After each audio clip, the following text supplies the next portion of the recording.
Okay, y'all, how y'all doing today? Hello, podcast world. We're here. Back in action. Took a little hiatus for a little bit. I've been working like I owe somebody money, but I do not.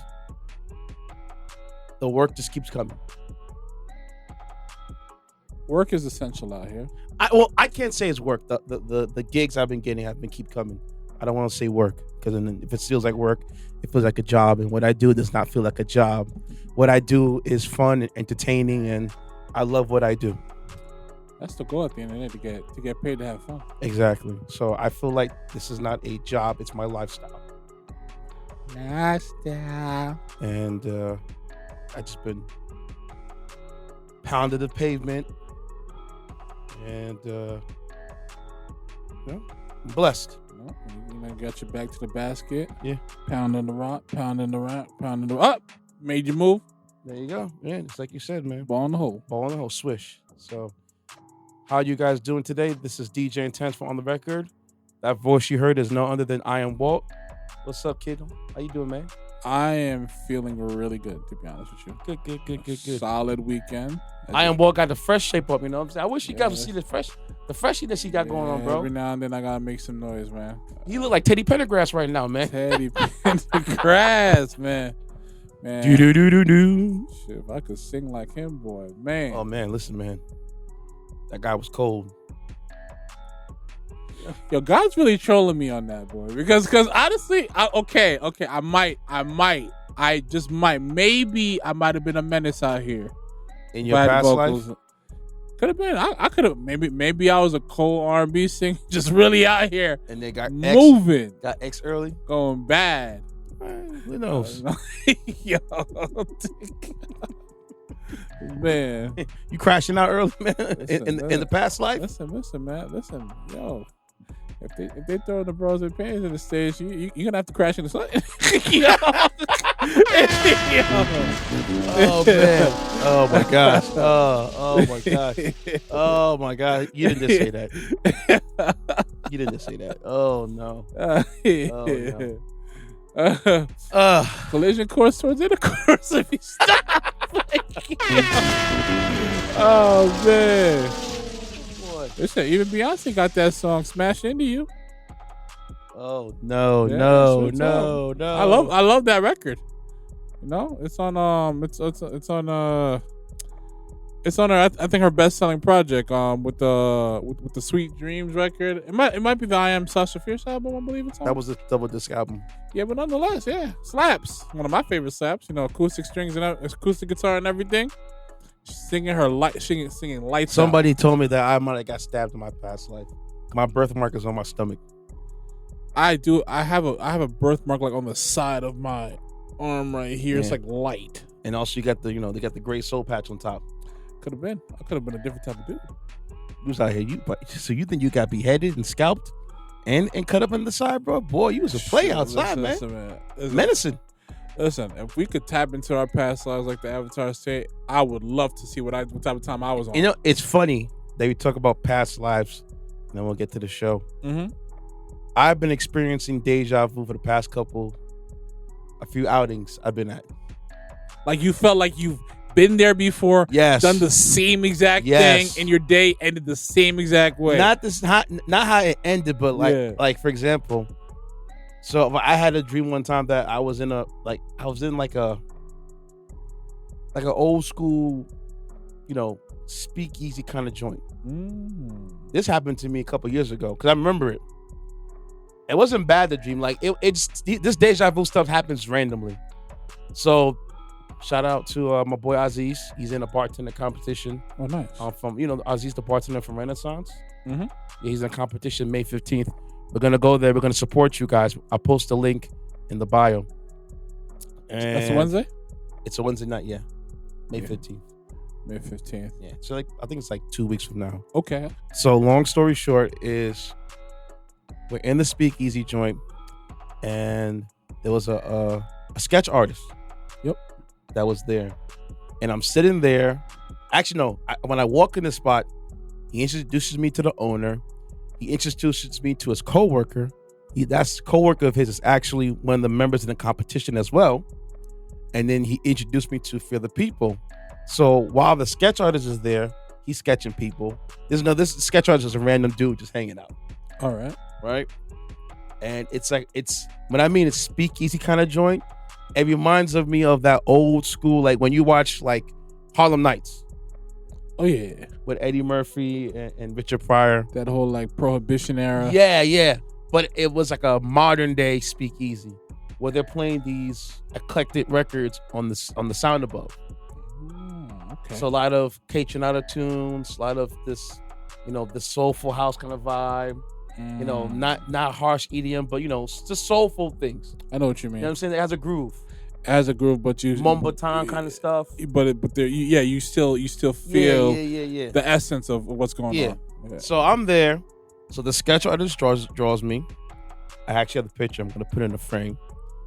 And as I'm sitting there being drawn by the sketch artist, I literally just have a moment. I'm like, oh snap! I've been here. Yeah, this chick was wearing this gray shirt that had like I think it was NYC writing on it. Gotcha. And her friend was dancing, and just to how the still was at that moment, I said, "Yeah, I've been here before." I told my man, I said, "Yo, I've been there before." He said, "What you mean?" I said, "I haven't been there physically, but I've been there spiritually. Okay. Like, I've been here. I had deja vu." And he said, "Word?" I said, "Yeah, man, I've been there before, bro. It's crazy." And this been happening to me often this month, where I have moments like I dreamt about it years ago or a month ago, or whenever I dreamt about it. And it pops up into my dream, and I'm here. It's wild. Very wild. Very wild. Man. Very wild. Our Lakers. Can we get into it quickly? Oh, yeah, we might as well. The Lakers went down 4-1 to the last year's NBA champs, Denver Nuggets. Every game in this series has been decided on a last bucket shot. The only game which they won is they had a sizable lead. But all the others they've lost, it came down to a possession or two at the end. Absolutely. This is why when it comes to playoff basketball, going into it, the habits don't change. No. Like the same issues that you was having all year long in the regular season. That's not to say there haven't been some exceptions to the rule where certain teams have gone to the latter stages of the competition, even though the regular season was always in question. But there's just certain things that don't change, because what you're saying has been one of the storylines for the Lakers all season long. Margins of errors costing them games. It's small. But during the season, they've been winning these close games. Yeah. They're actually one of the best teams in the league in clutch time. It's just that these Denver Nuggets are the Lakers' Achilles heel. In every sport, there's a team that knows how to beat you. Yeah. For example, for the Patriots at the time of their excellence, it was the Denver Broncos. They always had trouble playing in Denver, or when Denver came to them. Same with them when they went to Miami. They had some issues with the Ravens too. They always have problems playing with the Miami Dolphins. Yeah. Baltimore Ravens could be the Steelers. It was always tough. Didn't matter the Steelers' record, they always found a way to beat them. In baseball, with the Yankees, is the Red Sox. Yeah, my Spurs towards the end before Duncan Baby left. Thunder, you had a lot of teams. The Clippers that was giving them issues. Yes, so issues too. And prime example, look at the Bulls, the Magic, the Pacers, the Knicks, was always giving them fits. Yeah. So every team has a team that knows your number. For right now, for this Lakers squad, for the past couple of seasons, it's been the Denver Nuggets. Yeah. I asked for the Lakers to give me your season average, and they did that exceptionally well. Hats off to the Denver Nuggets. I can't fault them. No. There's no L's in this at all. Yeah, you lost the game, but you put up a valiant effort. Because I've seen teams get swept or gentlemen swept, and they get blown out. And just fold. They did not fold. No. They're not fold, and And the thing is, they didn't have any reason to fold because They were in the game. I'll say the only missed opportunity was the Lakers having a bigger lead by halftime. Well, it was down to 3. Because both of them were struggling from the 3-point line. Yes. But I felt like there were opportunities where the Lakers kept getting into the lane and getting layups where like I felt like had they really doubled down a bit more, that halftime lead where it was just I think 53-50 could have easily been like maybe 60 to like 50 or 60 to like 49. Yeah. And then you had a series in the third and fourth quarter where the Lakers just kept it. Usually when a visiting team keeps with the home team and a lot of these playoff basketballs, it's always a visiting team wins. Because if you can't close them out and they'll play with no pressure, they had one segment when the Lakers were up by 7. They missed a shot. Denver got an and 1 on a 3-ball. Then they got the ball back because of some kind of crazy like foul, and now the game was tied. I said, "Wait, you're up by 7? How did now it's tied?" It's crazy.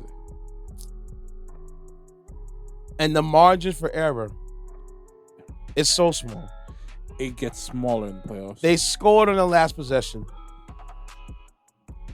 There's I think a 3-second difference between the shot clock and the NBA clock. And I'm like, damn. Again. Jamal Murray wins on the game winner again. With the mid-range. And hats off to Jamal Murray for utilizing this mid, because in this NBA game nowadays, if it's not close to the basket or a 3-ball, they don't want you taking it. But I love players that get that mid-range game going. I love when I see that.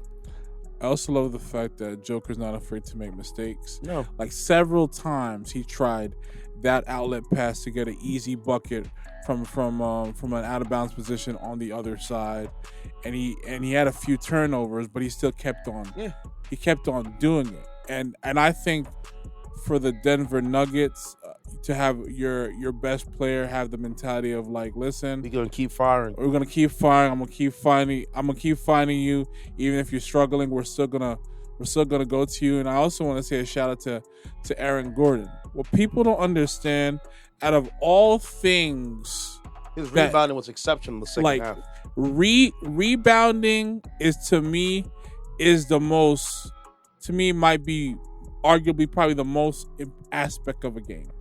From the standpoint of like, if you can control the game from an offensive and defensive rebounding point, that means you get more possessions. That means you're running down the clock faster, which means you're getting more chances. But 80 was getting boards too now, so it wasn't like No. You're absolutely right. He was. It was evenly matched, but in the second half to have those extra possessions when they were putting up doo-doo, and Lakers, they played exceptional. They defensively they were in key.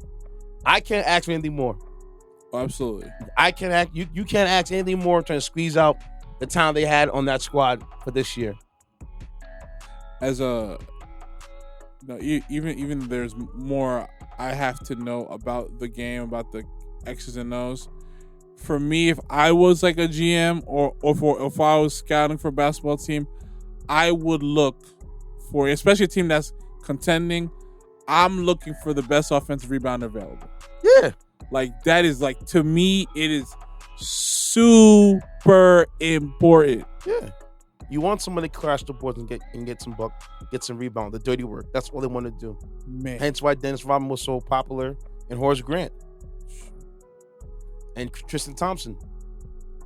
Dump truck. I would love to look at them on extra possessions they had that year, especially when they were 72-10, them Bulls, because, man, jeez. So, 1, 2, 3, Cancun. Regroup for next year. The Lakers' problem was inconsistency, but now you need to focus on your depth, because a lot of guys they signed that they were supposed to come back got hurt. You got Gabe Vincent, He didn't play into the second half of the year. James Vanderbilt, he blew. I think he hurt his calf or his hamstring. He's just starting small forward. A lot of guys supposed to contribute wasn't able to contribute this year. It is what it is. I believe that Denver's not going to get past Minnesota, and I'll tell you why. And you'll think I'm crazy. Denver didn't have the depth that they normally had, that they did last year. It's a give and take when you win a championship. Exactly. So the Jeff Greens, the Bruce Browns that left, that was your spark. Mm-hmm. They ain't there. These guys ain't it. You're relying on your starting five to carry you for the whole season and for the playoffs. You need depth. That's why I think the Timberwolves, to me, right now, they're dangerous. Because they'll go 8 deep. Might even go 10. Because how many times did they take out Rudy Gobert or Big Cat for Nas Farid? And Reed was giving buckets. And played exceptional as a backup center or power forward whenever the two big guns got hurt. I'm just saying. I see what you're saying, but we just gotta look at the personnel, and the personnel for Denver is completely different. That team may be more athletic than Denver. They're probably there. I think the depth is important. Depth is important in all aspects, but we see the lights get brighter as you keep advancing. So I get it. So we definitely, I get it. We definitely gonna see. I'll still give Denver the edge on experience and also the way they're playing, because form is important as well. Mm-hmm. Especially when you've been to the top of the mountain and now you're back down trying to get back there again. Mm-hmm. So I think it'll be close. If like I said before, I will agree with I think Chuck and Kenny saying that Big Cat is ultimately he's the X factor in this whole situation. But like I said before, I think the way Denver plays and because Joker doesn't always like to operate in the post, if they're not careful, Minnesota could get exposed. With Rudy Gobert, they could turn him into a liability. It's funny because we're gonna backtrack a little bit. You have the Suns versus Timberwolves, and people kept saying the Suns in 6, Suns in 5. I'm like, listen, the Minnesota Timberwolves were tied as a top 3 team in the West. Mm-hmm. Okay, the Nuggets, Timberwolves, and the Thunder were all tied. So just don't write them off like a bad check, y'all. You got give them some time. And the Timberwolves swept the Suns. They did. It was really bad. They sent your boy packing, bro. Yep. Doodle Jump is on his way home, man. And know what sucks about this whole thing? It's not that they got swept. They were getting embarrassed. Really, it's really... Because I think game 1, they didn't win by like 25, 30 points in game 1? Something like that.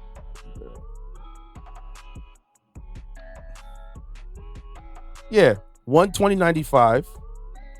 And then the second game was 105-93. But that game was even close as far as... Because I think the biggest lead they had was 19 points. Yeah, no, but that part you sent me about KD saying like they didn't like cater to your... I don't want to hear that. It's like, bro, I don't want to hear that, bro. It's and then they beat them at Phoenix. At one point, the biggest lead was 24. Yeah. The Suns never led the game. Game 3, the Suns never led the game at all. Y'all crazy that sounds? It does sound crazy, but the thing is, this is telling when the team is not balanced or not playing cohesively. Yeah. Now for game 4, it was 6 because the Suns tightened up. I'm like, because Devin Booker, I think he got 49 points, but he had like 21 free throws. But my thing is like, it shouldn't take game 43 to tighten No, up. but here's a problem with the Suns. The Suns thought you can take 3 talented players. Mm-hmm. Their new owner thought you could take 3 talented players, stick them together, and that's all you need. The NBA is too talented now to do that anymore. Because if you take 3, talented players like that, with those massive contracts, you can't go out and get somebody a quality player. You gotta go to the discount store. Am I lying? No, but my thing is like they could have learned that they already seen it didn't work. LeBron and company's first going around in Miami. Yeah. I don't care if people saying like they got to the finals. They didn't win. Yeah. The goal is not to get there. The goal is to win it. Get there and win it. So my whole thing is when he was complaining about, oh, they didn't care to my strength. I don't want to hear that. Owe you. You could complain about it, but they don't owe you that. No. They don't owe you that. The luxury you had in Golden State, Steph gave you that luxury. He said, listen, you could still be you, and you was able to successfully integrate into their system where you didn't really miss a beat. All you had to Devin Booker doesn't owe you that. All he had to do when he went to the Golden State Warriors was be a better version of Harrison Barnes. That's it. That was your role. Whatever Harrison Barnes was doing, you take over what he was doing. That's it. Now KD about to have it's looking bad for your boy. I'm telling you, it's looking bad for your boy. Listen, man, you got to take the smoke out here, man. This is part of it. Like you want the praise, you get the praise when you deserve the praise, and when you fail, you gotta live with the criticisms. My thing is now it look like you ducking. If you complaining now, it look like you ducking. No, my whole thing is, and this goes back to what you were saying. Is just like, yo, you have a go on burner accounts with people who probably don't know the game or never competed at the level that you're competing at.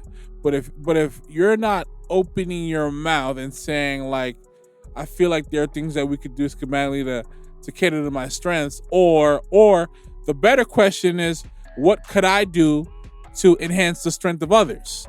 Yeah. So my thing is just like, if you're not doing that, then we're not trying to hear this perspective. Now that you guys are eliminated, it doesn't make any sense to me. You had in a whole NBA season that consists of 82 games. 2 NBA seasons, because remember he came last year. Yes, 2 NBA seasons. And you got Monty Williams fired. You got Chris Paul up out of there. No. He didn't get Monty Williams fired. I'll tell you, who got Monty Williams fired. DeAndre Ayton? Yes. That they got rid of? Yes. So Matt Ishbia came in there, did his nonsense like he did. Now look at you now. I have no sympathy for the Suns. You got to eat crow in the next couple years. Do you realize the Suns don't have a first-round draft pick in the next 5 seasons? Well, it's time to really to put that good scout into use. What you want me to tell you? What you want me to tell you, King? If the Spurs could do it, if Sam Presti could do it in OKC, why can't they? Hey, that's why, especially in this, there's a couple sports, actually all the sports, football, basketball, even baseball.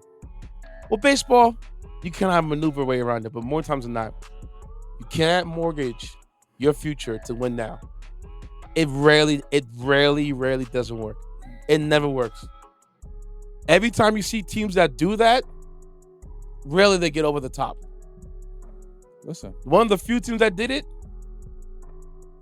you had we call it the LA Rams when they beat the Bengals, and they mortgaged all that future to get Jalen Ramsey and get these guys and get that guy, and they were in perpetuity for the next 3 seasons.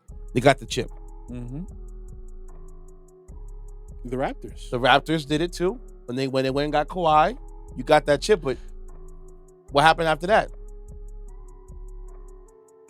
Yeah, I could say, I believe if he chose to, if Kawhi stays, it's a different conversation. I always said that Kawhi should stay to Toronto. I agree. But like I said, You wanted to go back to LA? Think about this, right? Yeah.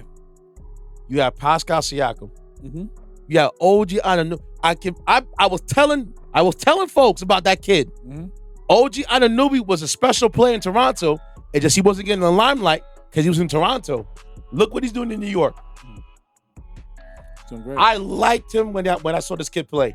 Mm-hmm. Granted, during that championship run, he was hurt, but when he played, he balled out. The year before that, he was ball. He can lock you down, and he can get little buckets every now and then. I like him. You had Kyle Lowry over there, and you had the light skinned Drake you call Fred VanVleet. Yeah, you had a core. Listen. Talented group of players, tough, right at you. The culture that Kawhi set, along with the others, even Kyle Lowry playing great in high leverage moments, Fred VanVleet coming the ball, Serge Ibaka being there, Marc Gasol providing as well. There was a culture there to build upon. I strongly believe. I think if it wasn't for the weather, and if it wasn't for Kawhi's need to go back home, I think he stays. He has really no other reason. He has really no other reason because for the most part, I'm sure he would have his privacy. You're in Canada. It's not like LA. Yeah. It's not like, media take or TMZ or whatever that's going to be out here, locked in on you or be on some shade room stuff. You get to operate in low-key fashion in a very diverse, cultured area. But look where he is now. But listen, man. No, but you're right. But it stems from what you're saying with the Clippers mortgaging your future to try to win now. But look at the Clippers. But this is the time but it's not only them. It's the cultural norm of what have you done for me lately now. And now here's what you're seeing from these young guns coming out. They're getting beat by teams, by the new guard, the Anthony Edwards that have a team. Yeah. The Luka Doncic's that's around the way. The SGAs. Because Oklahoma City ain't going nowhere. No. I'm telling y'all this right now. They ain't going nowhere, folks. They're going to be around for a while. The Boston Celtics that can just every year retool, and they're crafty over there.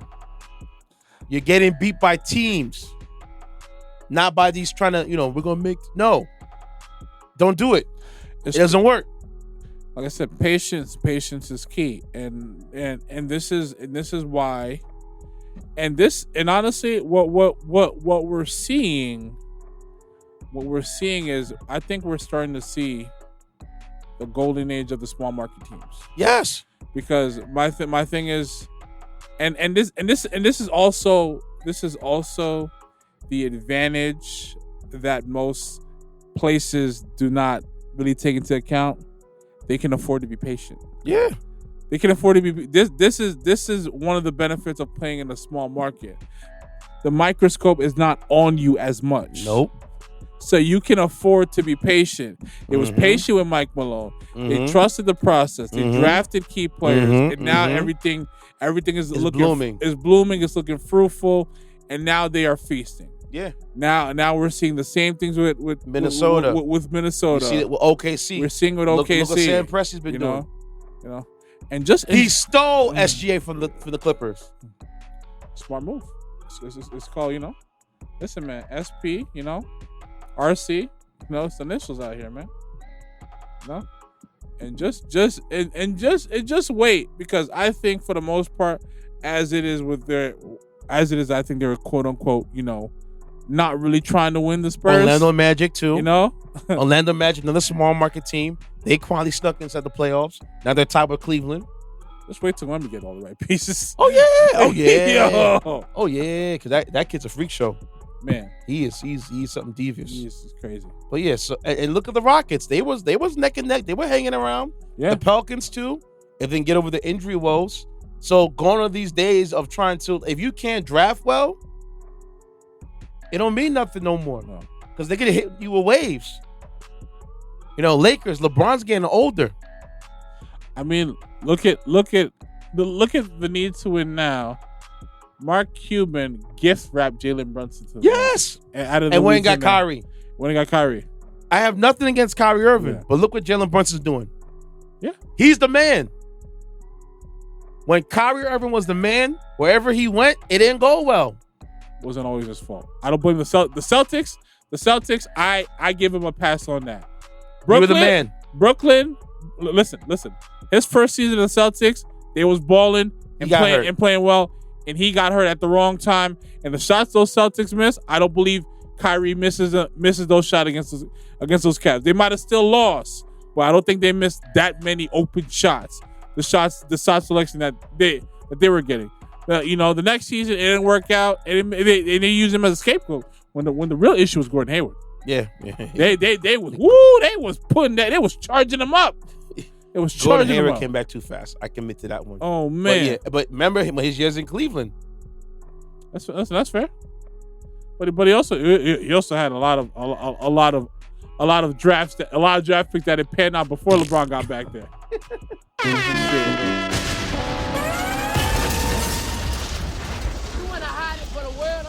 A lot of wasteful feces hitting the fan. You hear that? You want to hide it for the world? I'm gonna put it out there for them to see. Man, waste. Listen, man. I don't have to name any names. I'm sure there's a YouTube. We know. I'm sure there's a YouTube montage of just fumbles. Yeah, bro. By the Cavs as far as drafting goes. Yeah, man. That's why I think he should have stayed with LeBron. Man, listen, they was getting number one picks like Taylor Swift was getting these Album of the Year awards for a long time, bro. Man. Well, you can't do nothing with me. You know what I mean? Really, really shaky stuff here, bro. So, big shout out to my New York Knicks. One more to go, baby. One more to go. Let me turn this on real quick. Philly. Philadelphia. I would never thought the day I will see another sports team come into your city and invade your arena like the New York Knicks fan base did at the Wells Fargo Arena. That was embarrassing. This is Philadelphia here we're talking about. I'm Walt. Philly. This is Philly here. Okay? This is the same Philadelphia that threw snowballs at Santa Claus, okay? When Herm Edwards cracked, no. When Michael Irvin cracked his leg, they were cheering, okay? Yeah. It's Philadelphia here we're talking about, bro. Mm-hmm. They are brutal in Philly. All right? And to have another sports team come to your arena and take over your own arena? It's brotherly love. That's crazy to me. Crazy. Listen, bro. Listen, man. Hey, when you don't realize what's at stake, you pick up a sub. You know? you tell the person whipping it up, extra pepper jack, caramelize the onions. Just keep it simple. Toast the bread. Wow. Mm-hmm. Wow. That's all I gotta say is wow. I never thought I'd see the day. That's not on the shirt. The shirt say trust the process. Silly. And I must say,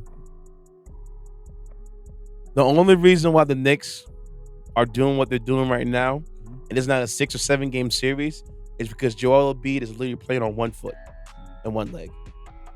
I'm telling you, if that man was healthy and he has cerebral Bell's palsy, bruh, he's gonna compromise his career doing what he's doing right now. He's gotta play. Because we know at the end of the day, and this is a double-edged sword I have. No, yes, I could say I frown on super teams. I think what to a degree you're getting at what happened to Isaiah Thomas. I'm getting at what happened to Isaiah Thomas. That example, and also my thing is like, for better or worse, depending how you look at it. LeBron making that move to Miami set precedent for players to remind themselves that at the end of the day, it's a business. True. Because Joel Embiid, as admirable as it looks, and as much pressure as he feels not to cheat his fans, not to make it seem like he's taking money, bro, at the end of the day, your health is important. Listen, Kawhi took a lot of arrows for you to sit down, bro. Okay? It took a lot of arrows and bullets, strays, for you to sit down.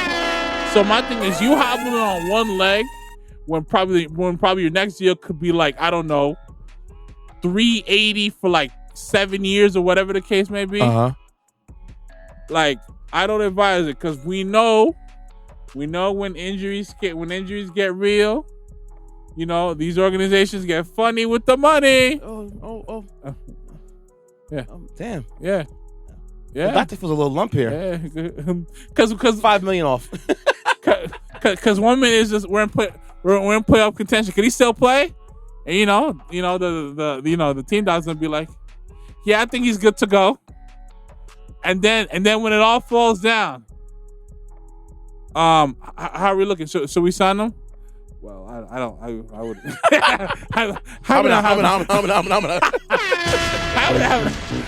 Oh man!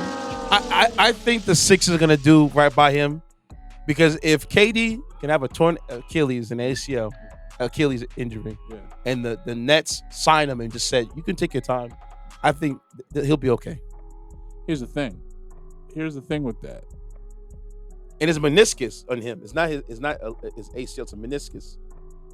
I think at that point, the Nets, whether it was the Nets or the Knicks, they really have a choice.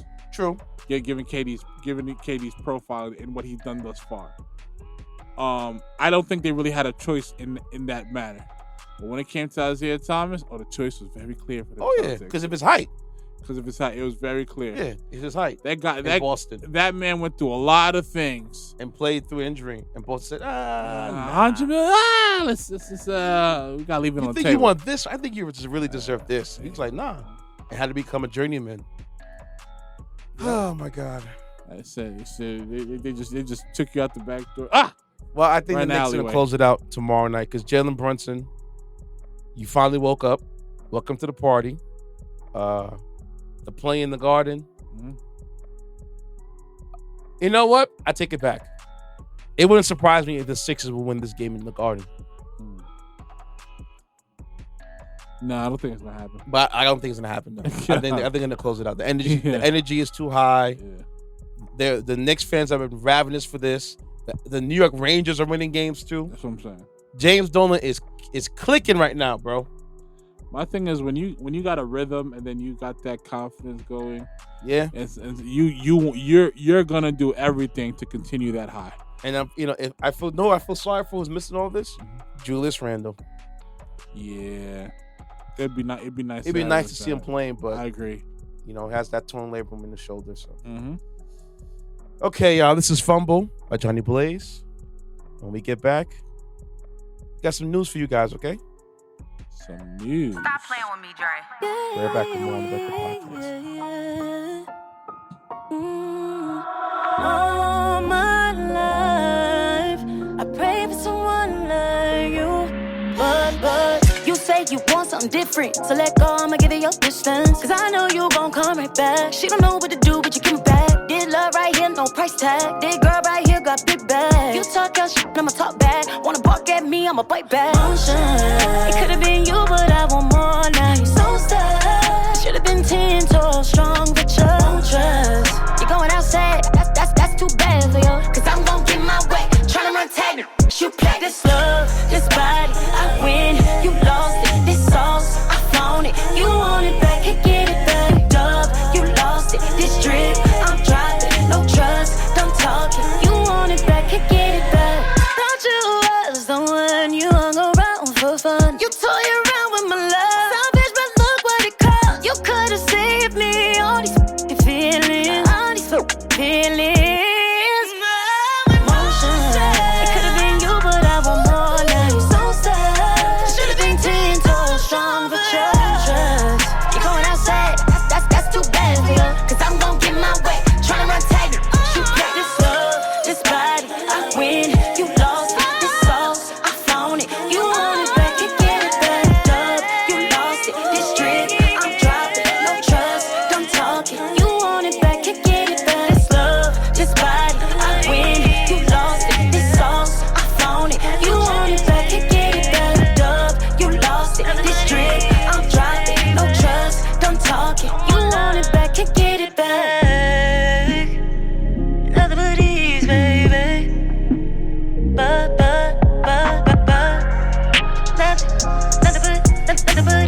Yeah. All righty then.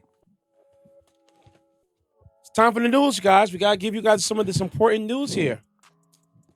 Yep. We've been away for a while, and there's been a lot of things that have been happening all around the world and in our Pacific area. But each of us have two stories that we want to discuss with you guys. Yep.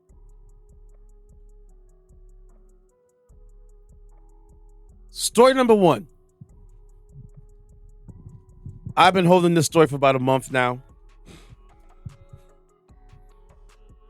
And there's two parts to the story because there's an update. The Jontay Porter story. If you guys don't know, Jontay Porter is an NBA player that played on the Toronto Raptors. He's a 24-year-old NBA journeyman that went undrafted in the 2019 NBA draft. Porter he did play the center power forward position for them, averaging 4.4 points, 3.2 rebounds, and 2.3 assists per game this season. He is the brother of Michael Porter Jr. The reason why Mr. Porter is in the news circuit at the time, this was a month ago, is because of an NBA investigation of betting irregularities over the past few months. Porter,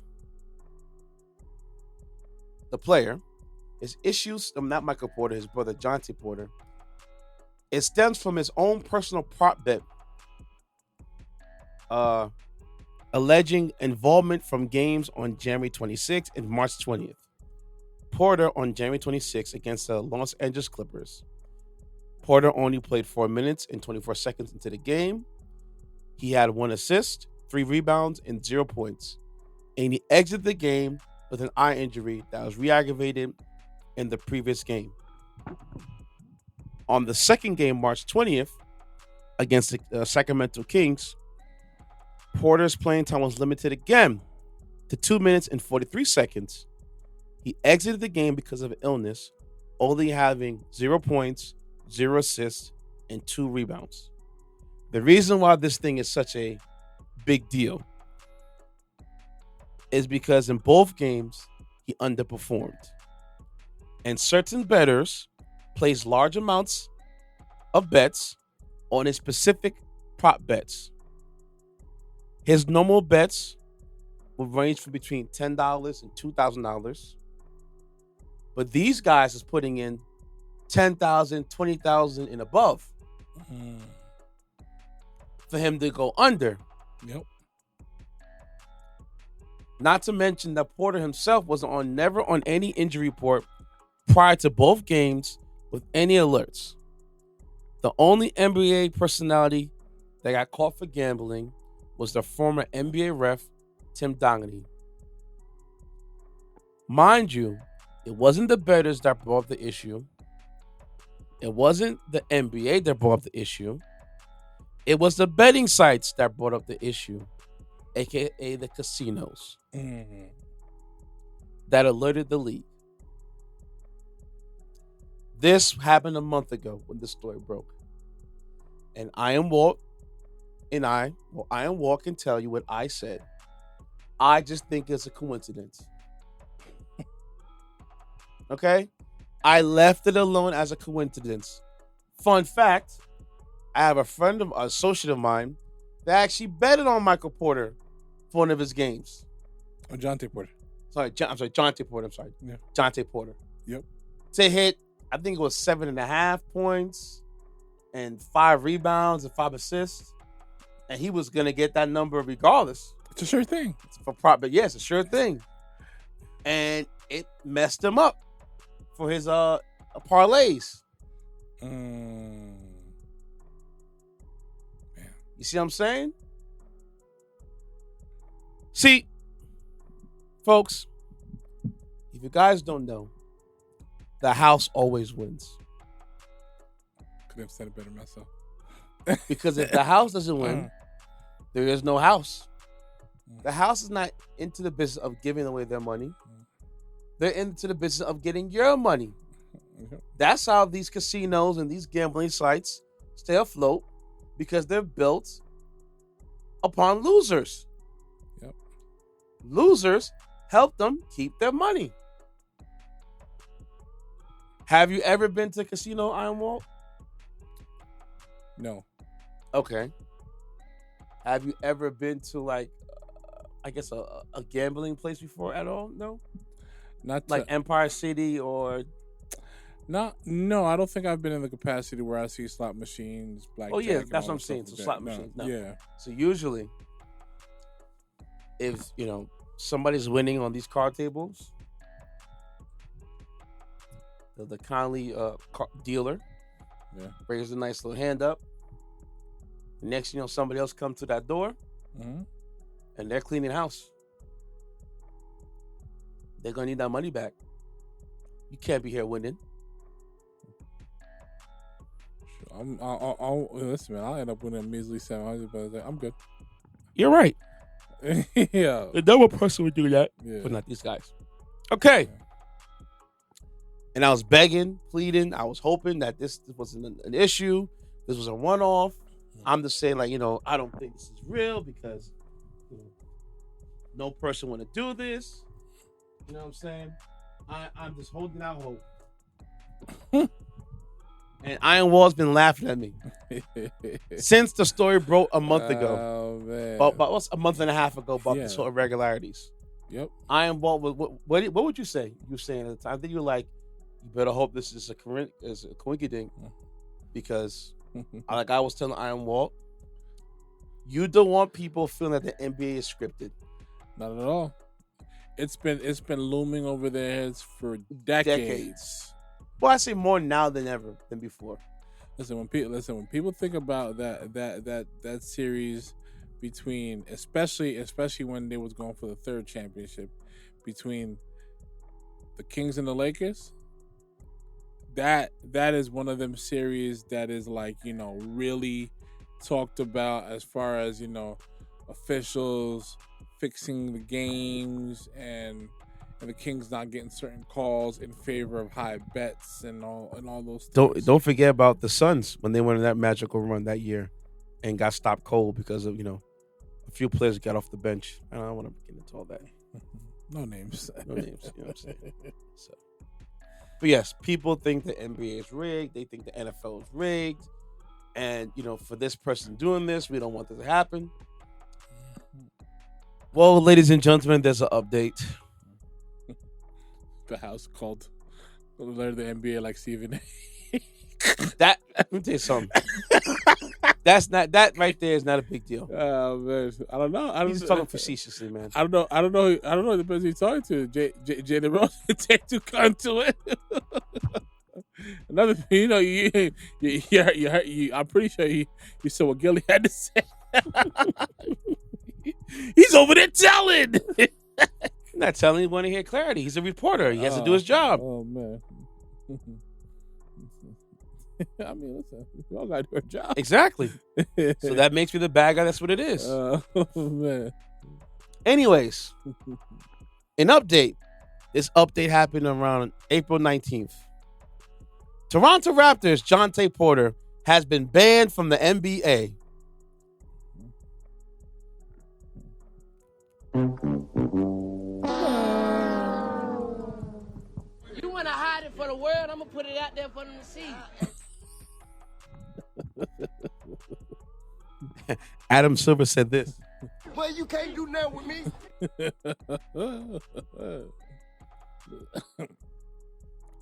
See, the thing about the significance of this being banned from the NBA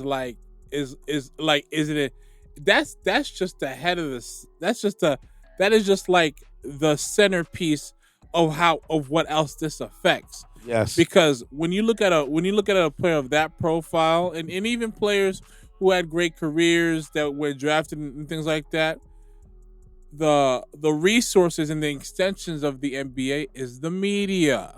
Mm-hmm. There's a lot of ex-players who are now part of the media through their various NBA ties. So essentially, when you've when you've gone to a point you work so hard to get to this side of corporate America / the entertainment industry, Preach. and now you find yourself on the outside looking in.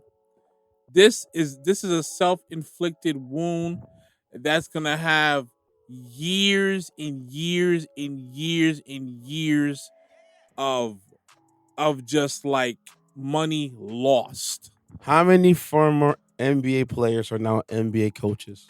So many, if not head coaches, Exactly. assistant coaches, or trainers, whatever it is, or even behind, executives behind behind the scenes. It runs deep. Yeah, it's not about just being on the court. No, not far from that. Okay, I'm just saying. Mm-hmm. So, and the NBA did an investigation. They found that Porter had disclosed confidential information to a bettor. He limited his participation in games while with the Raptors. He also bet on NBA games while he was in the G League. The investigation is still ongoing. This was a joint investigation with the NBA, the Feds, Department of Justice, and FBI. The NBA Commissioner Adam Silver decided to ban Porter to protect the integrity of the league. Porter's decision blatantly violates the NBA rules, aka the cardinal sin of all sports. Such deserves the most severe punishment. The NBA found that Porter leaked his own health status to the bettors on March 20th game against the Kings. Another bettor got wind of this and put down an $80,000 parlay bet that Porter will go under the numbers of those stats for that game, which I read earlier. The bettor won $1.1 million from that $80,000 on DraftKings. And DraftKings said, well, hold on, what the hell? What the hell's going on? You want to hide it for the world? I'm going to put it out there for them to see. No. Jesus, Leak, something funny going on. Some funny going on. So it's always listen, man. Sometimes it's okay to LOL when the money part ways with you. Yeah. Also, Porter himself bet on NBA games at least 13 bets. His bets range from $15 to $22,000, totaling to $54,000. Well, sorry, $54,094. The total payout for the bets equal to $70,000 and $59. $70,059. With his net earnings valued at $21,965. There were no bets involving any games Porter played. 3 were parlay bets, including one bet that he did on the Raptors to lose. I repeat, the man was with a G League affiliated team and betted on the team that he was affiliated with to lose a game. Granted, he wasn't directly playing, but if I'm a teammate of you, I'm knocking your head off. Only 5 minutes. I am Walt. I have friends that played in multiple sports leagues. Mm-hmm. I have friends that played in basketball. They played in the NBA. They played in the NFL. They played in the MLB. I know a lot of people that played in soccer. When you leave or when you enter that locker room, there's a big sign that says no gambling on your Pacific sport. Unless it's boxing or tennis or golf, because that's an individual sport. Fair. But nevertheless, no gambling on your Pacific sport. Okay? That goes for all major sports globally, I would say. Mm-hmm. You don't bet on your sport. No. It's a cardinal sin. Look at Pete Rose, who's a well-decorated MLB player. He will never see the Hall of Fame unless he dies. Or get one of them honorary things, he won't get one. The MLB consistently punishes this man for what he did. for betting on baseball. Why was a manager? I think when he was a player too. Either way, you do not bet on your sports team. It's plastered all over the walls, at the arenas, at the practice facilities, in the locker room. It's there in lettering, in bold wording. You do not gamble on your sport. The NFL ticket one spot higher is players are not allowed to gamble while they're on team facilities. It doesn't matter what you're playing. You cannot gamble while you're on the team facilities. So if you're in the locker room, you can't do a parlay bet for basketball.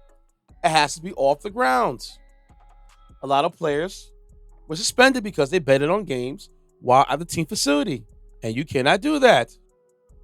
Okay? You just can't do that. They don't like that. It's in the bylaws. Okay? Porter's game against the Clippers saw a spike in betting on Porter's prop bets. They saw red flags, mostly coming from bets in the state of New Jersey, New York, and Arizona.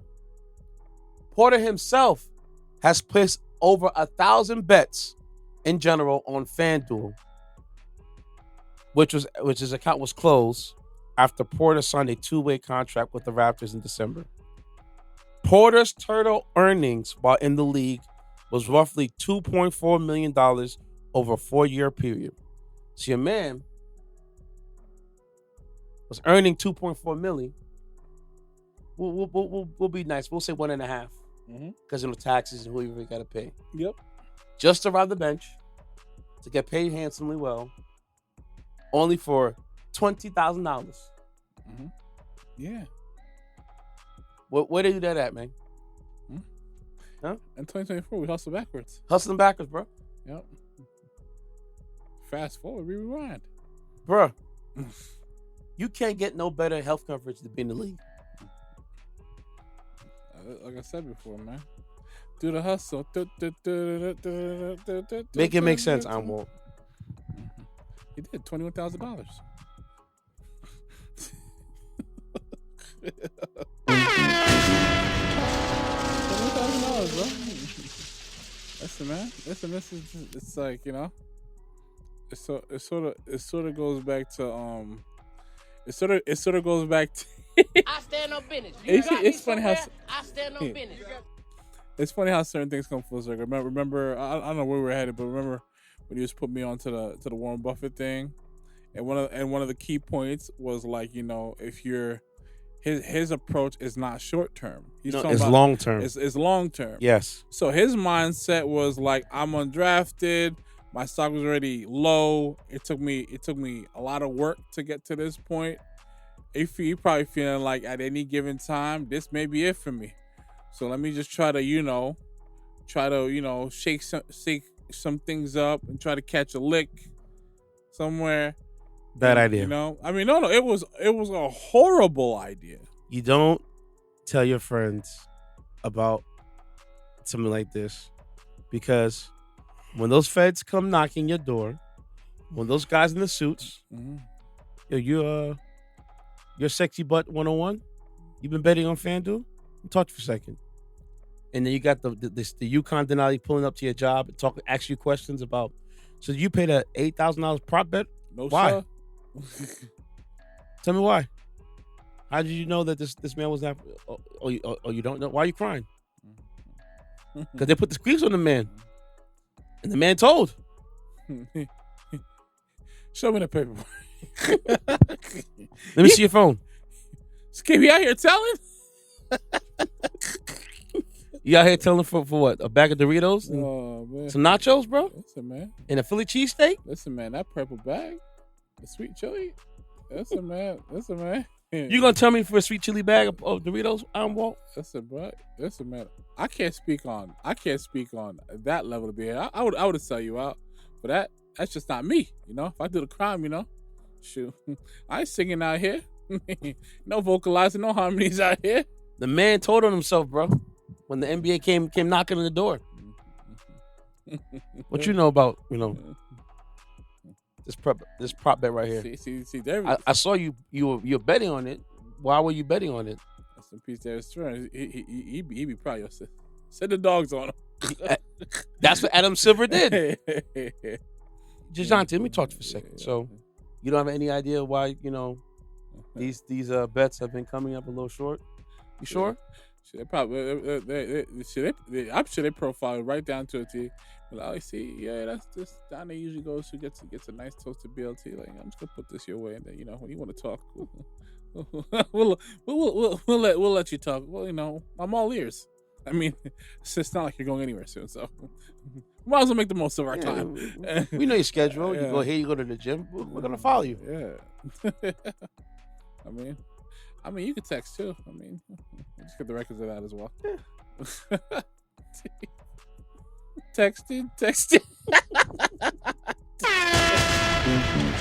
Oh man. Well, you can't do that with me. Listen, I mean, is there something mercurial about you? Is there a sixth sense? Are you a extraterrestrial that we didn't account for? I mean, because I just want to know. How did you know?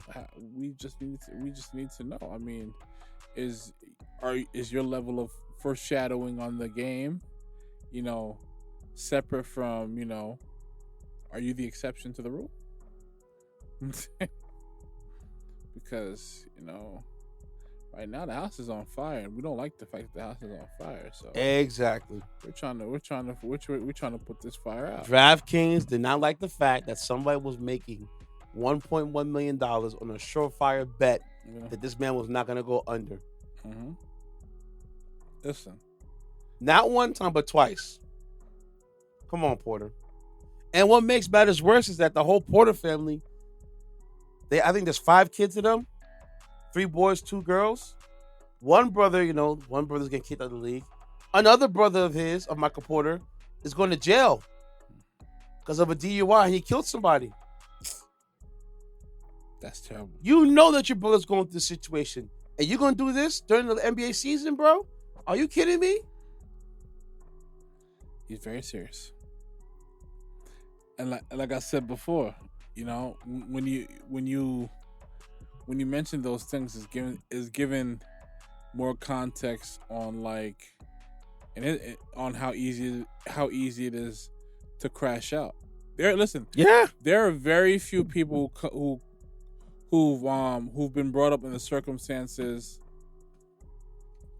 that DJ Intence just described, where they realize where they move in a sense where they absolutely know there is zero room for error and questions. You are part of a family of athletes crashing out, all out there doing about to do the damn thing, and here you are crashing out, literally, into jail, ruin your junior high school, your junior college of career. Yeah, this makes sense. Then you got another brother that's getting caught betting on. Come on, man. Crashing out together. It's terrible. It's a bad look. You gotta know better than that, bro. Now I get it. They say you placed over 1,000 bets, but you gotta watch where you click, bro. You just can't click the button to gamble. He put over 1,000 bets, and out of 1,000 bets, 13 was on the league. He ain't pay attention. It's not an excuse, bro. You gotta do better, player. You're in the NBA. You want to go gamble? Go to Vegas. I saw the sign and opened my mind. I saw this. Listen, man. Ridiculous. So that is the Jontay Porter story. I am Walt. You're up next. Oh, these people crashing out. Crashing out, man. You're crashing out. All right. This story, this is another one. It's not too old, but I came across it, I think, on my IG feed, and I just had to look it up. I thought it was like, I wouldn't say wild, but at the same time, some people's reactions of it made me question some things as well. So, student arrested after sending fax claiming to be the principal, resigning, reports say. I heard this story from one of my gym mates. Mm-hmm. He did AI, right? Was it? I think so, yes. Yeah, keep going. A high school student has reportedly been arrested after sending a fax pretending to be the principal, resigning. According to multiple sources, a 17-year-old student at Charles W. Baker High School, Senior prank. That's what that was. Keep going. was arrested for sending a bogus fax on behalf of the principal that stated that X person was resigning. The Baldwinsville police shared that the student first created a fake school email accounts last month in an attempt to get personal information about another student. Like just bad across the board. So Baldwin, New York is Baldwin, New York, right? No. I think it's hold on. Because Baldwin is I know it's in Long Island or upstate New York. If I remember correctly, coming up. Just had the thing. Give me 1 second, people. So the man out here making a fake page, impersonating a teacher, A principal actually, crashing out, bro. as a senior prank. I like the idea of a senior prank. That was fun, but that's a lot of trouble to get into, young man. Yep. However, yeah. Okay. So the student ended up being caught after police said he added his own cell phone number to the cover sheet of the fax. Oh my god! Oh my god! Are you serious? Dumb. Come on, man. Yep. Why would you? Did you not look over? No. This is why I talk about you young people are dumb. You young people are really dumb. You're dumb smart. Hello? You're dumb smart. Attention to detail. Why the F would you leave your cell phone number on a cover letter? Listen, man. Nothing worse than smartphones in the hands of dumb people. Yes. Shall I? You blew it. The jig is up.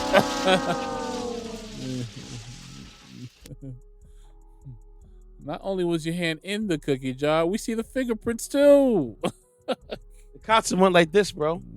I stand on business. You drop me somewhere, I stand on business. Yeah. Ready for you. The unidentified student was arrested and charged with criminal impersonations, reports said. Dumb. And so when I saw this, I might have saw this on. I feel like I might have saw this story on Spiritual World because they tend to highlight these type of stories. Mm-hmm.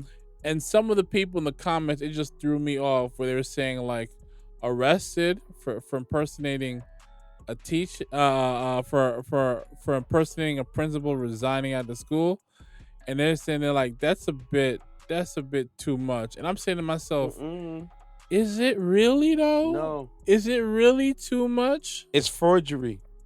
Yes, it's not. You know, it's a crime. It's a crime, and not only that. My thing is, had he been successful and made them believe that principal was actually resigning, now you're playing with someone's livelihood. Exactly. And my thing is, however innocent, childish, trivial, immature it may seem, when you get to playing with people's livelihood, you're entering, this is a whole new arena. Facts. Like, because I could only imagine the different steps that would have to transpire to your resignation, who's going to replace you, and you're dealing with the district, your peers, and all that stuff. And had he or she been successful and put this, and got this right to a T, now the actual person who had no intention of doing all this has to now prove it. Like, no. These things, this young person who's soon to be adult got to be held accountable in some capacity. There's so many different pranks to go and do. Playing with someone's livelihood is the last prank. I mean, honestly, forget the last prank. It shouldn't be on the list. It shouldn't be even in your thought process. It was on his. Like that, you don't do these things. So when these comments are saying this, and it's excessive or it's too much, it's setting or it's just reinforcing a dangerous mindset and precedent that we need to unlearn and undo as a society. We cannot trivialize these things. Not when it comes to someone's livelihood, on how they eat and pay their bills and their quality of life. Like examples of a student like at 17 being arrested and going to jail or whatnot for X amount of time and possibly doing community service, among other things. I could assume there has to be an example set. Because the thing is, if this is a slap on the wrist, now he set a bar. Now he or she set a bar where there'll be others looking to exceed that bar, and who knows what else they could be thinking. I think my brother said one of the schoolmates in his senior class prank was he took a dirt bike and rode it through school. Rode it in the hallways. Inside of the school. Yes. Crazy. That's cool. But setting of facts, impersonating a teacher to get grades, that's forgery, bro. You impersonating somebody, you can't do that. No, you crashing like NBA YoungBoy. I'm gonna get to him next week, but you crashing like NBA YoungBoy, my friend.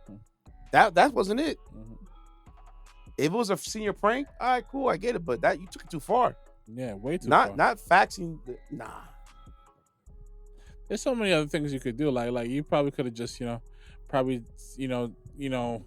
maybe take over the loudspeaker, keep it hostage, and just do something basic and simple, where you probably get a write up, detention, or something.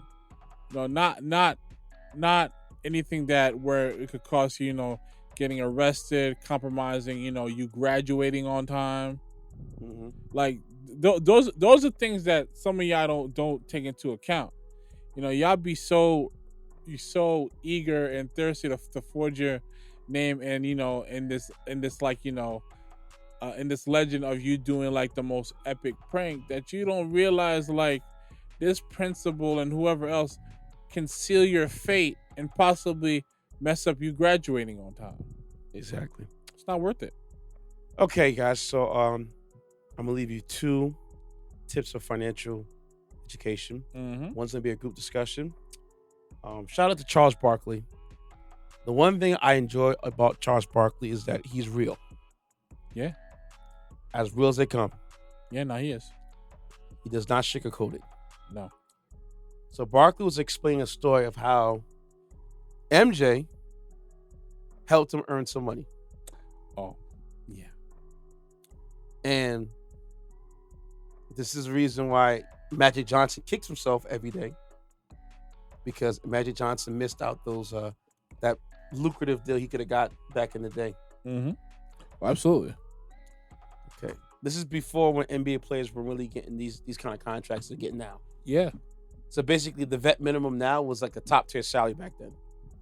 All right. So this is Chuckster giving his story of how MJ helped him out. They signed Michael and they signed me. Michael gave me some great advice one time. We were playing golf one summer, and I think at the time I was making about $3 million a year from Nike. And Michael's always been a great businessman. He says, why you need all that money? I said, dude, what you talking about? He says, I was looking at your contract. You're making about $3 million. Tell Nike you want $1 million and you want the rest in stock options. Thank you, Michael. Hell yeah. I says, okay, I'll run it by my guys. And I said, hey, guys, I was talking to Michael. He said, instead of me taking $3 million, he wants me to take $1 million and the rest in stock. He says, that's a good idea if they're going to be great. I says, what do you think? I said, this dude's the greatest basketball player I've ever seen. Let's do it. And so I actually made 10 times the amount of money. I got those options at $35. And they've split over 110 times since 1984, 85. We both go to Nike. They signed Michael and they signed me. Michael gave me some great. So MJ told Chuck. First of all, I don't know how MJ saw Chuck's contract with Nike. That's funny. Unless Nike was like, yo, we pay Chuck this much. How much would you want, MJ? And, MJ figured out the number what it was. So essentially, Charles Barkley got $1 million endorsement, and instead of taking the cash, he got stock options. Yeah. Guys don't know. Nike's been around since the 80s, I would say. Right? Yeah, since the 80s. Since the 80s, but also we also got to put into context as we're explaining that story. You know, this is also goes back to the store to this degree. From what I remember seeing, MJ wasn't too pressed to take the deal to talk to Nike. It was his mom that convinced him. Exactly. So Nike went public in 1984. Yes. If you do the math now, yep. In 1984 to now, it $96 you earned. 84 now. You could have bought Nike at the value what it is at now for 16 cents a share in 1984. 16 cents? Yes, a share. How was it there back then? Now, mind you, Nike split us. Nike has had at least since 1983 to now, 1, 2, 3, 4, 5, 6, 7. Several split stocks. So if Charles Barkley had a $2 million stock option at the time, that $2 million is well over $200 million. Walt is probably $350 million, $400 million of just him if he sat and hold it. It's crazy. That's why I tell you guys, investing is not optional; it's mandatory. Yeah, because $1 today is not the same dollar tomorrow, because of inflation, prices are going up, wages are going down. So he took the advice that Michael Jordan gave him at that time. Hence why Chuck can do this right here. Chill. Just chill out. Yeah. Yeah, what you're saying is facts. In 84, Nike was worth 16 cents. That's what the value's at now. If you go back then, probably $16 a share at its inception. And if you'd have bought that, held it for all this time, bro, you already know what I'm talking about, bro. Oh my God.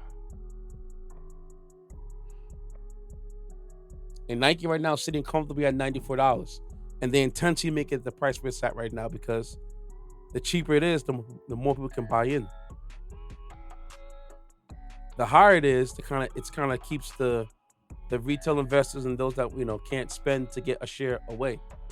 But where it's at the price right now, you keep buying it at that rate, and before you know it, might do another split. We don't know. That's a valid point. Heck, Chipotle's doing a stock split, and Chipotle's worth $1,000 per share right now, and they're doing a 7-for-1. Chipotle. Yeah. Yes, sir. So shout out to MJ for giving Chuck blue key to the city. Facts. For being a really solid friend. Man, listen, man.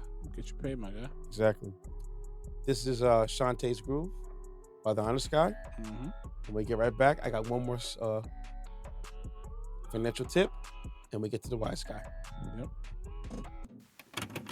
Want to love you when you walk in the love sway you when you talk. I'll give you tender love when we touch, 'cause I wanna love you, baby, and I wanna see you every day, and I want to love you everywhere. I suggest you never hesitate, 'cause I wanna love you. I wanna love you, love it. Become your rider, your soldier. You give my loving thrill, baby. Girl, put your hand in my deal.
Okay, everybody. Last part of the show today. I got one more financial tip, and it goes as such. Big shout out to those at Earn Your Leisure. It's one of my favorite podcasts out there. Rashad and the other brother, Troy. They give exceptional financial tips for those in the minority section, for those that are less unfortunate. Okay, if you follow their blueprint, you can see a lot of good turnaround happening in your life. So one of the things they talked about is one of the easiest ways to pay off credit card debt is called the Snowball method, which goes as such, Walt, is that you pay off your smallest debt first while making minimum payments on all the others. Each time a debt is cleared, roll its payments into the next smallest debt. Watch your debts disappear one by one. Debt-free journey. So essentially what they're saying is, let's say you got 2 credit cards. Let's say you got 3 credit cards. Most people in this country have 4. Okay? And that might be a store card, Amazon card, whatever it is. And you have one card that has $20. You got another card that has $1,000. One card has $4,000 in debt. And the card might have $700. You pay those 2 smallest ones off. The $20 one you pay off first, while maintaining the minimum payment on all the rest. As you keep paying that one off, once that one's done, you get the $700 one. Take care of that. Then you get the $1,000, and then you get to the $4,000. You keep doing that long term. Before you know it, you'll be debt free, man. And debt free is the way to be. It's a beautiful thing. I agree. So shout out to those guys for the Snowball method. I too have tried to apply this method, and it does work. Yeah. I believe that what I'm gonna do is when it hits May, which is another day or two, because we're recording this on the 30th. Yep. I'm gonna trim back on my investing and focus on trying to be debt free by the end of this year. Because I do reoccurring investing in my portfolio. What that is basically is every week I put X amount of dollars into a certain stock, and that's how I buy shares of it. So that's why I've been able to accumulate, money in my portfolios over the year. I'm like, oh, it doesn't look bad at all. So, yeah. Copy. That's the way. Okay, y'all. Let's get to the wise guy, shall we? Yes. Get this through your head. Wise guy. You only exist out here because of me. That's the only reason. Without me, you personally, every wise guy still around, I'll take a piece of your Wise guy. West. Your Durant, don't ever go over my head again. I want to say one thing before I start. Walt, man, I want to say something, brother, to you. Thank you for your time, for your energy, for all you've done with this pod. It's not easy doing what we're doing to give you guys this content. A lot of late nights, early mornings, a lot of in-depth research behind the scenes, a lot of improving, trying to get better and better every time. It's not easy doing this. Okay, there's a whole lot of things that he and I could be doing right now. We're here to give you guys out there this content. So I appreciate you. I'm Walt. My guy, the feeling is mutual. I'm happy to be here every time we can record, regardless if I'm tired, not up for it, or my mood is whatever it is that day. I appreciate you giving me the platform for me to be myself. And my thing is I try to pay it back as much as I can. Not just the pod, but like our friendship, our brotherhood, and all the things we've endured together, individually. I feel like we're just getting better each and every recording, and we're finding our way in our voices, is getting better. We're getting our cadences, and I'm just really happy to be here. And also, my thing is not just this, but other things. This keeps me like accountable Okay. and things like that. And like I've had issues where I'd start something and stop and start and stop, but this is one of those things where like I've enjoyed doing this for however long I've been doing this, and when I'm not doing it, it doesn't feel right. Thank you. Yeah, man. Save us over here. I said everything that I said just now. I mean it because it's not easy. No, no, no, no. It's Like not when easy. I tell when I tell people, I was like, do you understand when you see people like anyone who's doing a podcast, i.e., like Joe Rogan, Yeah. he's displaying a masterclass of talking for 3 hours and keeping people engaged. Yes. I don't think people don't understand the nuance and how fluid your conversation has to be. And mind you, he covers so many different things. With that one person or by Yeah. himself. Or by himself. And we're just talking about 3 hours. And this is a guy that was doing it when this was not a thing. Yeah. You know? Yeah. So Mm-hmm. I appreciate you. Same here. All right. So guys, our first wise guy story. Yep. Or our first wise guy's topic is about a teacher, or I guess he's a principal, a dean, or a teacher assistant, whatever he is.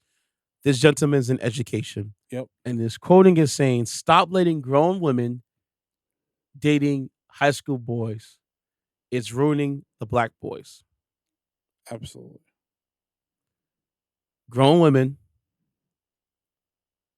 Because how many times you've seen these things happen online with, with these teachers or whatever these people will be doing, messing with these 15, 16-year-old boys, they ain't got no business being with around. Not at all. And it's because a double standard. the boy can't handle it. The boy can't handle it. It's a double standard across the board. Big time. He's not emotionally ready to be handling a grown woman. No, not at all. And my thing is like, what the thing is, whether it's the and also too another thing. Sorry to cut you off. Is that good. The lady is robbing this boy of his innocence. Oh, that's one of the biggest grooming. Things. Yeah, that is the epitome of grooming. You're stunting the kid's growth. You're there. The thing is, you're treating this child who just got on planet Earth for the most part, finding their way and who they are, and you are like stunting their experiences. Yeah, you're trying to hold a young teenager to a standard of that of a 35-year-old, 36-year-old, or like a person in their late 20s, mid to late 20s. You can't do that. No, you cannot do that. And I don't care if the kid's of age. Doesn't matter. But these teachers are rocking the boat, and it's crazy to me. I think we had a scandal up here with a female teacher rocking the boat a couple of years ago with a former student out here. It's been an ongoing thing for some time, not just only like where we're located, but various parts everywhere. of the country, like everywhere. Man, cringe. Yeah, very cringe. All right, let me play the clip. Popular opinion: these older women dating these little boys is out of control too. Seeing the student walking down the hallway arguing with his phone, I'm like, man, what's wrong with you? He turned his cell phone and said, see, this is my teacher, I'm at school. And it was an older woman, so I thought it was, his mom or his aunt. Then he hung the phone up or whatever, and he was huffing and puffing. I'm like, what your mom mad about? No, that ain't my mom, Mr. Mitchell, that's my girl. Yo, girl. And she had this little boy so in his feelings that he couldn't even function. I know he didn't do nothing for the rest of the day. So again, we talk about in society protecting our girls as we should, but man, we need to protect our young boys too, especially when we know how much adversity that young black men face in society, and for them to have to mature and grow and be providers, protectors, and be there financially. They don't need that kind of toxic vibe. Unpopular opinion. So, the fact that there was a student in his, wherever he teaches at, Hopefully the student is of age, Yep. at least 18. Because if you're like 16, 17, talking to a 20-something years old, I have questions for you, Lano. Absolutely. And the fact that this boy is stressed out and he's still in high school, it's out of control. Now, granted, yes, whoever this woman is, she is probably, what's the word? She's a sugar mama. And listen, by all means, you can do that. But not when somebody's in high school. No. It's never kind of, especially if you're like, 15 years apart from this person. Bro, this is also this happens like these type of dynamics are so dangerous in terms of the mindset and and how men go forward and dealing with women. Like, they should not be dealing with adults. Young teenage boys should not be dealing with grown women in that capacity. No. Ever. And you know that is like the situation for the president of France, right? Really? Yeah, because like he was a pretty much a kid that came from money, right? And his wife is actually the daughter. His wife is the way he met with his wife, I believe, was through I guess I think it was one of his female classmates, his mother, and like they had a relationship. Like, she's like 20 years or 20-something years his senior. Right? Really? And his parents didn't like it, and they pretty much sent him to a different school. It didn't matter none. They still eventually when he was old enough, reconvened and got back to what they was doing, and like they're married. Yeah, so it's like, it's one of those things. I'll definitely send an article, but it's just like it's I don't know if he was dating his classmate at the time and then fell for the mother, because you hear about things like that. But yeah, for the world, I'm gonna put it out there for them to see. It's a wild story. Ugh. No, but again, like, so wait, does this woman have kids by him? They don't have any kids together. From what I looked up, they don't have any kids together. She does have kids, but none of the kids are by him. Because she's too old. Does he have kids? No, he doesn't have kids. So, yeah, I'm gonna send you. It's just wild, bro. My boy. You got to continue the lineage. I agree, but it's not. I get it. Understand that she is 20 years your senior, but that's wild. Yeah, it's not gonna happen. I think it could be more, because like this man is in like his early 40s, maybe mid 40s. I gotta look at it. I just know when I was reading. Save that for the next episode. Yeah, all right. I don't want you to look at that up, because I'm not trying to cut you off, but I'm just like, yeah, that's a story in itself. I did not know that. Yeah, I don't know how I came across it, but it wow, was just like, yeah, it's just real out here, man. Wow, it's real out here. Rocking the boat like that, huh? All the time. Nasty these cougars will be outside. Clearly. But yeah, back to the teacher and boys dating grown women. It's a flex as a young man to say I smashed out somebody who's older than you. All the time. Your stock goes through the roof. She should know better of talking to this boy while he's in the class. And this boy is in high school, so he's not mature enough to handle that kind of workload. Yeah. Listen, now he can ding you all you want because he had stamina for it. But as far as the mental capacity, what are you guys going to talk about? And what we're talking about is how a lot of us men, and also certain mothers look at Dre and Michelle. Yeah, that's how they look at them. What are you guys talking about? And the thing is, there's not too many. Charlamagne says all the time, Smart people learn from their mistakes, and wise people learn from the mistake of others. Yeah. When it comes to these type of things, them young dudes are not gonna care that she's for the streets. No. She was for the streets, or is She or was in a still music is, you know? video when they were younger in a You know? magazine or wherever it was that they saw her at, Oh, and they wanted it. And now that they got the money, they're getting it. shoot. And Yeah. these women are out here crashing out. You know, they turn to dudes now. All of a sudden, tell them on the gram. Look at Kai Cenat.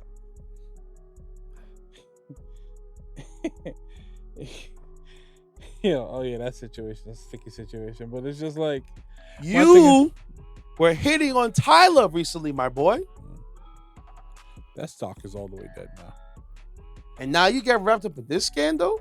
Oh, your shot for that is over. If she was ever, if that ever crossed her mind after she went on his platform about It's giving him over. a shot, is dead now. It's you gonna have a lot of making up to do, Kai Cenat. Is dead. And I understand because you're a man, you have needs, you have wants.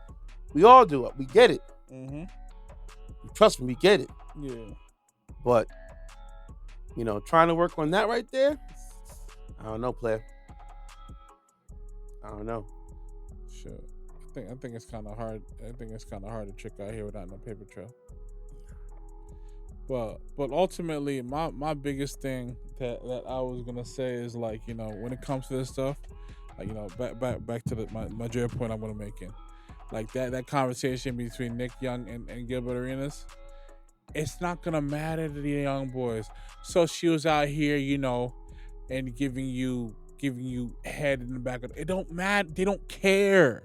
They look at her and be like, "Oh, I'm in the league. This is what the league has to offer." Mhm. Bad. She know what it is.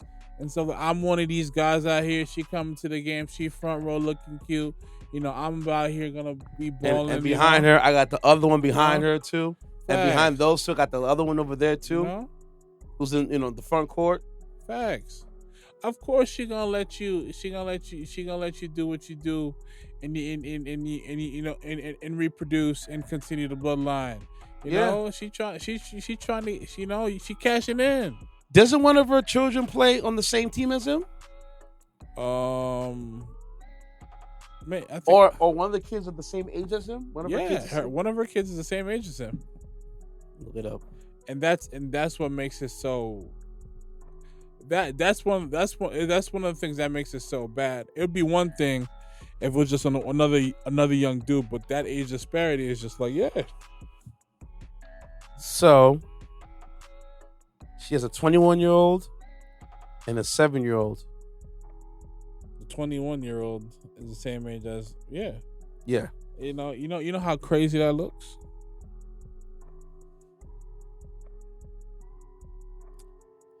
And the thing is, she doesn't even realize it, bro. I saw clips of her saying like, "I'm not even really." She said a clip where I'm not really interested in the relationship. She just wants the kid. Why do you just want the kid and not the relationship? If that is the case, why is that? She just wants to keep populating children. It's like, But nah, she takes them to court. You got a trust baby now on your hand. bro. It's not gonna matter. He gonna pay anyways, bro. Listen, from what I heard, he's gonna pay anyways, bro. He's been moving mad out here. Oh yeah, he has 3 kids. Has coming this year. 2 already came out. Man, you better reach your potential, my guy. He gonna cost you out here. Hell yeah, bro. You can ask Blake. Listen, Blake Griffin can tell you all about it. What you mean? Shoot, man, I don't think he was moving that mad, but the shorty he was with he had kids with, that woman he had kids with, I'm pretty sure she's Caucasian. Blake Griffin's out here. Listen, I don't know if his situation's better now, but monthly costs I heard that he was paying. Listen, man, when I say monthly costs, I'm talking about this could be like, these are some of these people's annual salaries. Yeah. Monthly costs that I'm talking about. They have a kid, they got to pay like $10K a month. And, Whoa! And these are the people that would be considered in the top 10%. Mm-hmm. Okay? Like, don't get this twisted. This is real life. This ain't a game right here, Nope. You reproducing and having babies, that could be potentially be detrimental to society. This is not a game. Facts. Okay, story number 2. Big shout to Gilbert Arenas. He's my dog, bro. I don't care nobody tells you. That's my guy. So your man Gilbert Arenas, right? He proposed to his girlfriend at the time with a $400,000 ring, right? Mm-hmm. They then broke up 8 days later. Gilbert Arenas, for redemption, made up with the shorty. He faked the relationship for 4 months so he can switch the ring out with the fake one. And she tried to sue him and lost. And she tried to sue him, and she lost the case.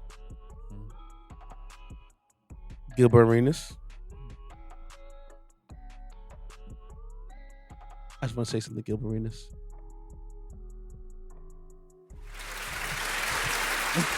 A masterclass. A masterclass at what you did. It is a beautiful thing. I love it.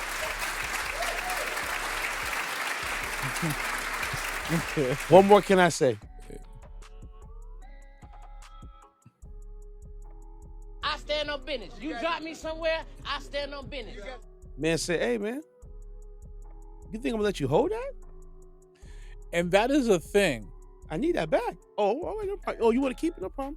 Like, that's the thing with some of you women. You were so in your feelings, you didn't realize what the purpose of the ring was. This isn't no promise ring. This is not a gift ring. You know, this is for our vows. Yes. For us to be together.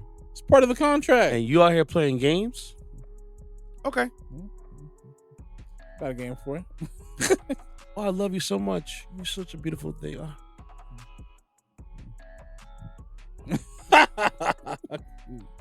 Quick swap, you know? Get like cubic zirconium. Yeah. And she probably went to the pawn shop or, whatever it was to, swap it out. She thought them diamonds was dancing, boy. Them diamonds were hitting that room so good, boy. Oh, man. Next, Did a drip test? Throw that. Yeah.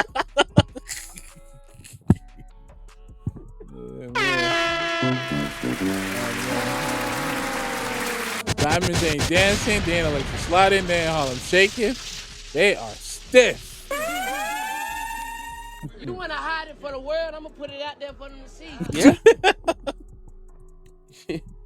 No, real talk. I'm not mad at this because it's too many times you hear about cases where, like, she don't want to give back the ring. Exactly. Or she's saying she doesn't have it no more, or try to claim it as a gift, try to weasel their way out of it. Like, nah. And my thing is, I'm not having that. But also the other part of it reminds me of that clip that's circulating around where his ex was Laura Giovanna. Govan? Yeah, Laura Govan. Yeah, she's also sisters with Matt Barnes' ex-wife.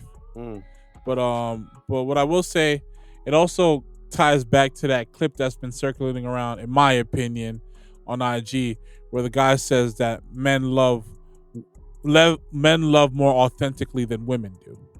Because for him to spend $400K for that ring means that he genuinely loved her, and they have kids together. So my thing, really? Yeah, I think they got like 3 or 4 kids together. So my thing is when men love like that, when they got it, it's yours. When they have it, like he has it, it's yours. So it's just like, I spent all this money to let you know that I really, really, really rock with you out here, and for whatever reason it didn't work out. He's saying like, okay, bet, I'm gonna take this back. And I'm not gonna play these games. Well, I can't say I'm not gonna play these games because he clearly played the game. What I'm saying is, like, I'm not gonna get to a point where it don't work out and I ask you for this back and you on some no. Regardless of the price, it's the principle of this. This is not a gift. This is not a promise ring. This is not one of those things. This is part of the contract. Mm-hmm. And that's why you lost. The court said this is not one of these things where this is a gift or anything like that. this is a contractual. This ties into the contractual obligation of the union. That's what it ties into. So she probably tried to make that case. I didn't read the details. If I don't know if details are out there like that, but I'm sure she would try to make this case. Too late with that. Nah, and Gilbert being super like clever, realized like you know what, I gotta out with her because my thing is like if I try to be on some like oh by the way I need that ring back and she's already in her feelings, she can give me a hard time getting it back. So I try the next approach. Probably make it work. Try to create the illusion that we back on good terms. Probably took her on a trip or something like that. Smooth her up real nice, got her real comfortable and vulnerable. Long enough where she probably dozed off. Flipped it off the finger, or pulled it from got it out of the bedside drawer and said, well, and once he got the the replica, quick shuffle. That's it. I'm mad at it. Very crafty move from a crafty vet. I'm mad at it. So, you trying to broke up with me? How you break up with me? We're getting married, really? Yeah. Okay. Feel out here. You're so beautiful. You know what I'm saying? Just fake it till you make it, boy. Absolutely. And then when it was over, F you. What's up? You think you're gonna play with me and my emotions around here? Huh? You know who I am. I'm Gilbert Arenas. Don't play yourself. Facts. All right, y'all. Time for me to go. Same. I Walt, give me your handle, man. I am _WAL 4 T's at the end. I have my R&B is Dead page, RMBIZDEAD, and then I have my Alte is the motion page, ALTE is the motion. You can follow me on the Record Podcast. I'm sorry, the podcast on the Record Podcast. You can follow me directly at DJINTENCE. Those folks that are on SoundCloud, we working on mixes. Trust me, I'll be getting new mixes in. I know you guys been asking for it, so I'm going to do it. It's been long overdue, so be prepared. Big shout out my boy Swave. Record's called Blue Faces. This is his signature song, so you guys better get used to it. And I'll see you guys next week. Have a good night. Tired. I hit the wall, man. Shit, I hear you. Get out of here. Ugh. Peace. I'ma be alright because Dizzy, he gon' violate this.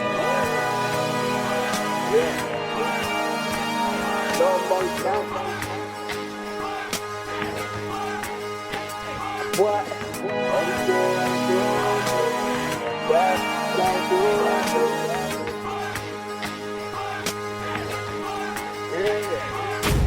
Everybody know I'm saying though. Looking so fresh, man, I'm getting that bankroll. If you talking money, you speaking my lingo. New whip, couple jingles, slay like Django. I'm all over everywhere you can go. Bad yellow bra, she digging in J-Lo. Sorry that's your wife, it'll be in the shame, oh. Wrist rocky, best believe I drop some pesos. Pull up to the club and I start in that Range Rover. Walk up in the spot, they no slaving in pain, no. Yeah, I'm waving that haters like man, no. Yeah, I'm with them shooters, none of them on payroll. Shorty like a drug is offering me to say no. Got no time in the world to be for lame-os. Tally is the family, we don't do that vague, bro. We be banging hammers like it's case closed. Heavy straight, I don't do chasing. Bad, I don't do faces. I be counting up the blue faces. Yeah, it's all about the blue faces. Heavy straight, I don't do chasing. Bad, I don't do faces. I be counting up the blue faces. It is all about the blue faces. Haters talking, tell me what they really saying, yo. Back from the field, hit the crib and change clothes. Stacking up the spread, you know I be staying low. You gotta understand that just how the game go. Yeah, putting out this fire, shorty know I'm hot now. Now you all up in my face bag, then you not around. Me and Dizzy run the bronze, yeah, we got it locked down. I go hard in the paint, gotta hold the block down. Good drink, marijuana, that's your girl, I don't wanna. Hell yeah, shorty thirsty, single like a Arizona. When I was 16, I was moving like a grown-up. Won't call, you were gonna have an run up on you. Making out with the best, this is history in the making. Shorty got it bad, I ain't talking Usher Raymond.